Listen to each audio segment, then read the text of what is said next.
Today I'm going to walk you through 5 of the best stretches that you can do to improve hand spasticity at home after stroke. We're going to go through 2 sets of each stretch, and you're not going to need anything for this video except a little time and motivation. Let's get into it.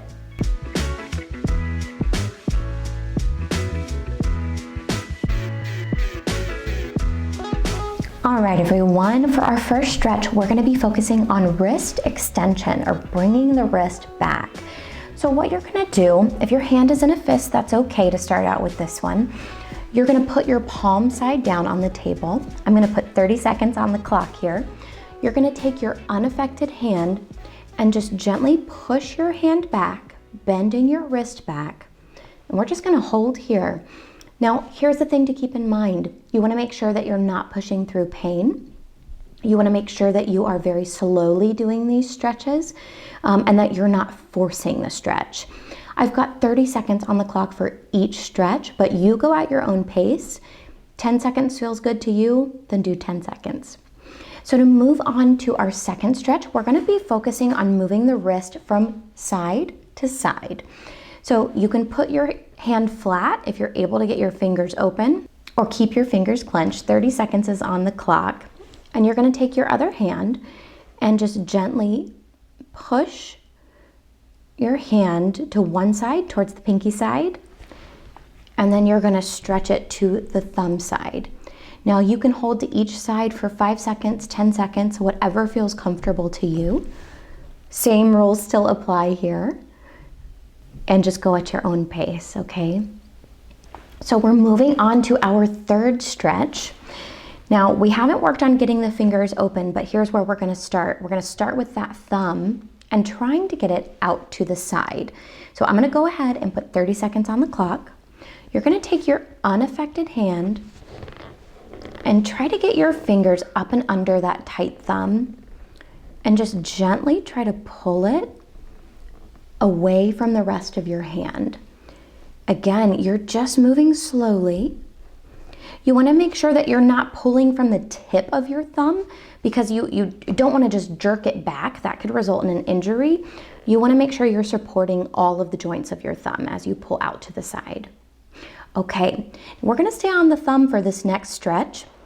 And instead of coming out to the side, we're going to focus on pulling up and back. So instead of coming out to the side, up and back. This is thumb extension. I've got 30 seconds on the clock. So you're going to take and support in the same way that you just did before.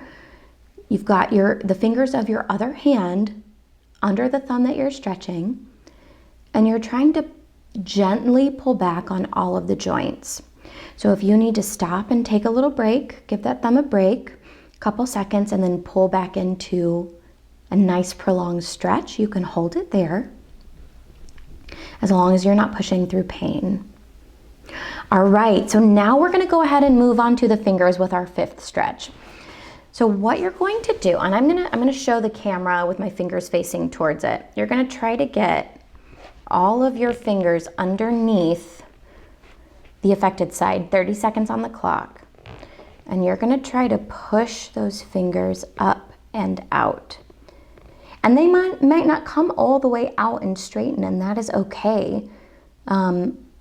You're just trying to get as much extension as possible. Get those fingers straightened as much as you can, even if you can't quite get them completely straightened out.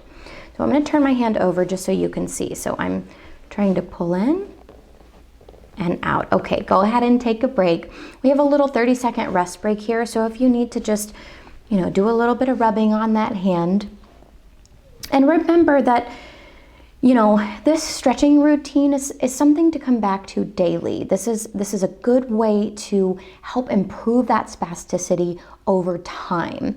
And it is important to do it every day as part of a stretching routine to really see improvement. So 30-second break is over. We are going to move back to our first exercise. We're on our second set, and that is focused on wrist extension. So maybe for this one, I might challenge you, make this a combination move. I've got 30 seconds on the clock. If you're able to, after that last stretch, have all of your fingers out, try to push your wrist and your fingers back at the same time and hold there. Now you may or may not be able to, and that's okay. We're all starting somewhere. So if you need to come back and your fist is tight, that's okay too. You're just gonna take and really focus on pushing that wrist back, holding gently, not pushing through pain. All right, we're moving on to our second set of moving our wrist side to side. Now again, I would challenge you, if you can get your fingers out and flat on the table, you may this time take your unaffected hand, 30 seconds on the clock, and you're gonna take your hand towards the thumb side, and you're gonna hold there for just a few seconds, giving a nice stretch. And then you're gonna move your hand towards the other side, towards your pinky side, and giving a stretch in that direction. Again, if you don't or aren't able to get your fingers out for this stretch, that's okay. Fingers can come back in, and you're just gonna move your wrist from side to side that way. All right, third stretch. We're on our second set of thumb abduction, or coming out to the side. So again, we're gonna make sure that we really support that thumb. I've got 30 seconds on the clock.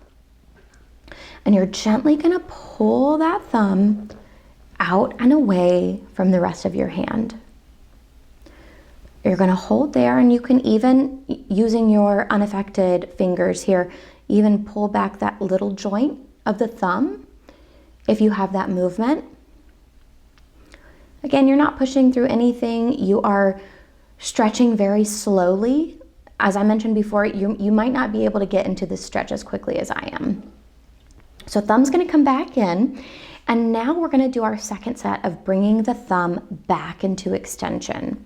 So we're gonna support with our unaffected hand, 30 seconds on the clock, and we are going to pull that thumb up and back, and we are just gently gonna hold here for a few seconds. You may notice that over time or on different days, your hand is tighter than others, and that is normal. That's normal to experience with spasticity. So some days you may be a little tighter, and that can be caused by weather changes, especially cold temperatures. So just know that that's normal. All right, so we are moving on to the second set of our last stretch, which is bringing the fingers out, finger extension.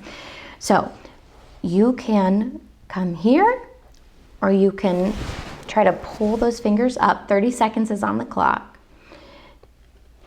And try to pull all those fingers out, including those tiny joints at the end of your fingers, if you can. Now, if you want to get a little bit of a stretch, more of a stretch, instead of just holding here, you can try to even pull back just slightly, as long as there's no pain. And you're just gonna hold there for a couple seconds. All right, nice job.